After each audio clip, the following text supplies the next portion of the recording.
byona babigambire nyuma abaziyo aha kushabira no kwijuka umugenzi Canon Ined Mwesige owabire namanywa nka Mama Sara okurugo mu kanisa ya Rwagasha omusaba dikoni bwa Kizoba omuri Bushenyi district. Yesu kuya yafi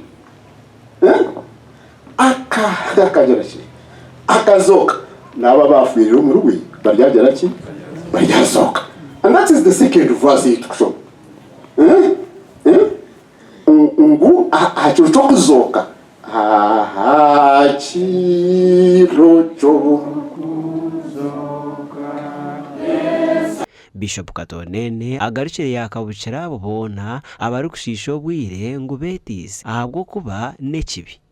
Kandi buri yomwe ngo futurya we are all going to die. Sometimes abigerachi.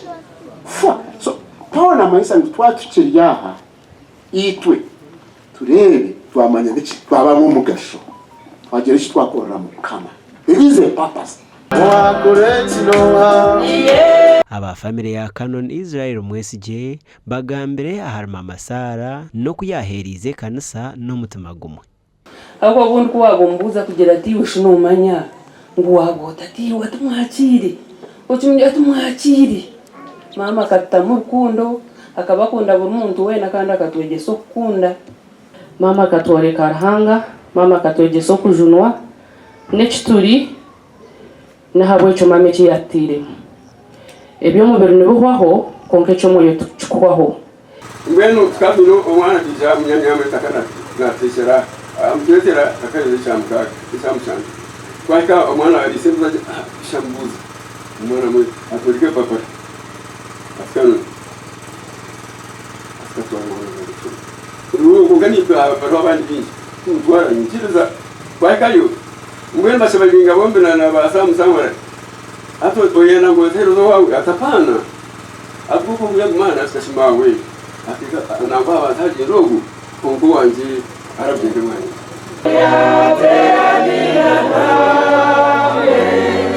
na bwanyuma bahasirire obuturo bwa Mama Sara no kwikiriza ngo ahizo bariyo kuzoka baragabugana nawe bashemererwe omurundo gundi.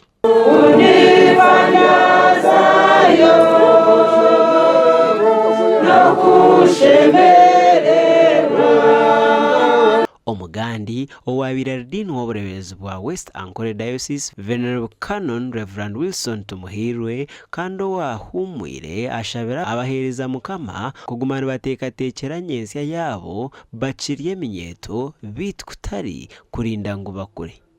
Ebyona abagambire aha kanisa ya Rubare Church of Uganda erikushangwa omuri Katenga Mitoma district aha mukoro go kusibura Reverend Stephen Betuza obirari omurisa wa Bwera Church of Uganda ombusaba dikoro bwa Kizoba omuri Bushenyi. Bono ukora bagira ngumura bamba manyisa nkata misho gihe munongo mbi abandi owete kurebeza yabo bicendeze by'abandi nambe niyo bari batakwesera utaza kwecyo obnukuye kufaha byawe n'amagaraga abahereza bakijumbuhereza ubwenge ninga kubashaba ngo bagumizemo bahamira kujunwa na no kwikiriza Yesu Kristo ko mujunwa amagaragabo abone ko babasa okwendera urugendo rwo buhereza umagaraga babakirya amagwiriye. Myaka 42 n'amezi mukaga agamazire omubuhereza nagira ngo afuniremu ebyo kutangaza byonka. Tungiremo kujunwa ukumanyana no kwetegereza Yesu Kristo ko mujunwa amagaraganje. Icya kabiri ruhanga ndindiremo yampera muri zaro yampera mwe bintungire yaba bingi yaba bice konke binyene ko kusiye myaka eti aba government bombasya nkaga tom kanisa bawo na pesho no tashoboro kamba tsyankaga netano ngamana kakabona gakora ba ore gafute kanisa munongo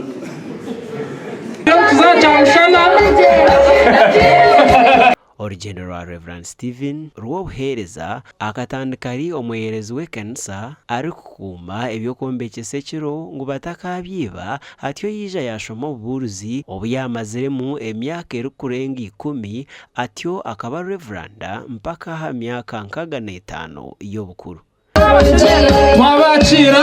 Gasha kwa Michael atwakire.